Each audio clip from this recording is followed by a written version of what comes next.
Hello అండి అందరికీ. నా పేరు చందన.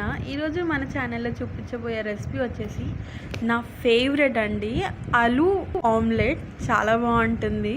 ఫస్ట్ మనం ఆమ్లెట్కి ప్రిపేర్ చేసుకోవాలి. ఒక గ్లాస్లో ఉప్పు, కారం, పసుపు, అలాగే కొంచెం అల్లం పేస్ట్ వేసుకొని బాగా మిక్స్ చేసుకోవాలి.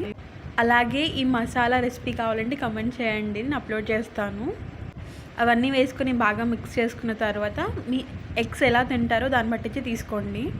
ఆ ఎగ్స్ని కూడా బాగా కలుపుకున్న తర్వాత మనం తీసుకున్న ఆలుగడ్డని తొక్కు తీసుకొని స్లైసెస్గా కట్ చేసుకోవాలి. దాని తర్వాత ఒక పాన్ తీసుకొని దాని మీద ఆయిల్ వేసుకోవాలి. ఆయిల్ వేసుకున్నాక మనం కట్ చేసి పెట్టుకున్న ఆలుగడ్డల్ని వేసుకోవాలి. కొంచెం మాడకుండా తీసుకోండి. అది కొంచెం మాడిపోయింది. ఇక్కడ మీడియం ఫ్లేమ్లో పెట్టి చేసుకోండి. ఆలూ ఫ్రై అని తెలిసిన తర్వాత మనం ఏదైతే కలిపి పెట్టుకున్నాం ఆమ్లెట్ని అది వేసుకోవాలి. అండ్ ఐఎమ్ వెరీ సారీ అండి, ఒక మంచి ఆమ్లెట్ చూపిద్దాం అనుకున్నా, లాస్ట్లో షేప్ ఖరాబ్ అయింది. But I'm satisfied with the taste అండి. టేస్ట్ మాత్రం హైలైట్ ఉంటుంది. ట్రై చేయండి ఒకసారి.